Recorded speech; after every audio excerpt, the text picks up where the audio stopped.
You guys, I am turning 30 in 2 months, and I can definitely feel the effect of aging. Not drastic overnight changes, but more so the little changes and shift in my body that slowly become the new normal. More fatigue, energy fluctuations, slower metabolism, skin breakouts, and irregular bowel movement. But I'm not the only person. We spend over billions of dollars on skincare, cosmetic procedures, supplements just to slow aging.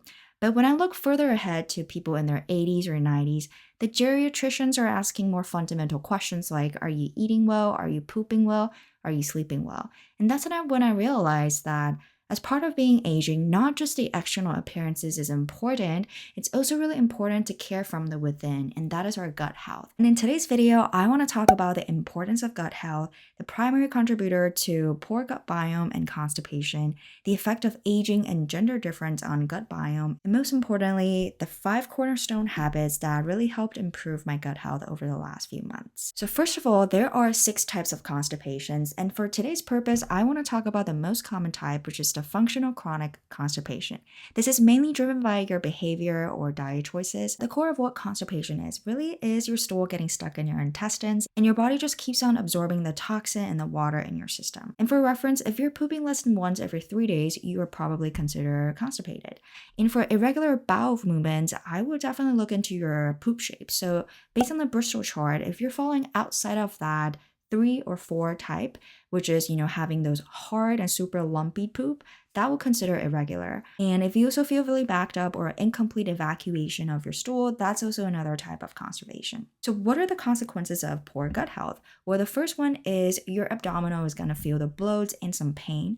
For other people, there will be some change of appetites, and you might feel significantly more irritable. You might have a lot more mood swings because our stomach communicates with our brain and influences the production of a lot of our neurotransmitters like GABA, serotonin, and dopamine. Not having a good gut health can significantly impact the way you manage your stress, your fear, and your depression. And for more serious patient cases, they might see blood in their stool, they might have delirium or brain fog. Some people also have leaky guts and experience unintentional weight loss or weight gains. All that to say is, as we get older, it is so important to take care of our gut health as it has such a tremendous impact on the quality of our life. So why do people have imbalanced gut biomes or constipation? And number one is under eating. It is actually such a common cause in constipation in this day and age, especially with the skinny trends coming back. When you don't eat enough food, there is just less bulk in your intestine for it to push it out, and you will lose gut mobility in the long run. Second cause is dietary, whether that's not eating enough fiber, not drinking enough water, or not eating enough micronutrients that lead to deficiency in your magnesium, potassium, and calcium. These can all contribute to more likelihood of constipation. The third reason is psychological. So if you think about spending the night at your friend's house or using the restroom in public space, it's harder, you're more self-conscious to use the restroom. And if you're feeling rushed or nervous or anxious, it's also harder for your body to relax and let it out. The fourth causes is related to the circadian rhythm. And everyone is different, but your stomach also follows the circadian rhythm. A lot of people poop in the morning and some people poop at night. When you are changing your routine constantly, when you're feeling rushed in the morning to go to the train station, all of these things can really impact the way your body relaxes, the body to have time to let it out. And the fifth reason is low level of activity. And just like any other body functions, gut needs mobility, and the more sedentary your lifestyle is, the harder it is for your gut to remain agile and flexible. And the last reason is medication related. So a lot of the painkillers, unfortunately, especially the opiate-induced ones, has a lot of elements that will actually have side effect in constipation. Similarly, for a lot of diuretics or some supplements for iron and calcium also contain similar ingredients that make it difficult for you to poop. So these are the top 6 common causes in constipation, and I want to add just one more layer on top, which is the effect of aging on our gut health. As we get older, we lose gut biome diversity. And what that means is we start producing the good bacteria that supports our digestion systems or produce compounds like butyrate that can really support our gut lining. And on the other hand, we are more likely to produce the bad bacteria that is more associated with inflammation. Over the last 5 years, despite having relatively similar diets and activity levels, I feel different in my body. I feel more irregular bowel movements. I am more sensitive to different types of food. It takes me longer to digest and even metabolize. And just adding on another layer is by being a woman. So let's talk about menstrual cycle. In our week leading up to the period, which is our luteal phase, we actually produce a lot more progesterones, and they tend to slow down our digestions, and that could easily cause more constipation. And during our period, we produce this hormone called the prostaglandin, and that's supposed to help us break down our uterine lining. However, this also contracts the bowel, and what that means is we're more likely to shift from constipation to looser bowels and sometimes diarrhea. Secondly, during and after menopause, research shows that women lose a significant amount of estrogen, and that can contribute to the decrease of our gut biome diversity even further.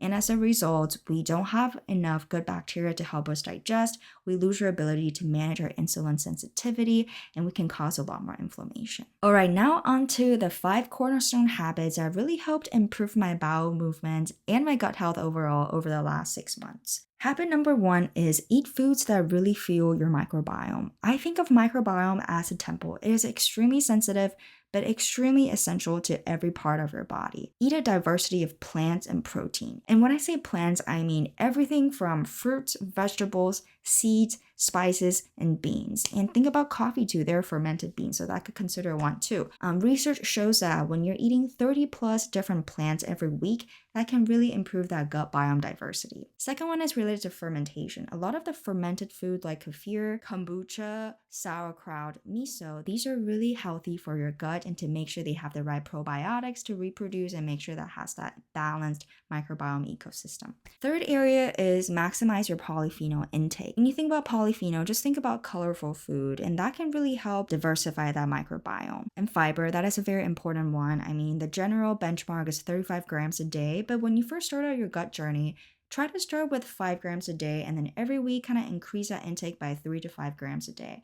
So slowly, when you get to that 35, that could be like the general range that you want to keep it as. Within the same realm of microbiome diversity, I would just minimize the consumption of highly processed food, whether that's your emulsifier, artificial sweeteners, or just these additives that changes the texture, the color, the taste of these food, and that's just not good for your gut. And a lot of these fast food places uses a combination, a trio of sugar, fat, and salt that increase the hyperpalatability that makes you want to eat a lot more than your body actually needs. So altogether, I think sticking to the whole food, and when you really do want to go for those processed food from time to time, just moderate the amount and focusing on fueling your body in the best way possible. Habit number 2 is eating at least 2 hours before I go to bed. And this has dramatically changes the way my digestion works. And research shows that stomach needs at least 12 to 14 hours to rest and repair. And everyone is different. For me personally, I wake up really early and I sleep early too. So I usually eat my dinner at 6, which is about 4 hours before I go to bed. And then I wake up immediately at 6 to eat my breakfast.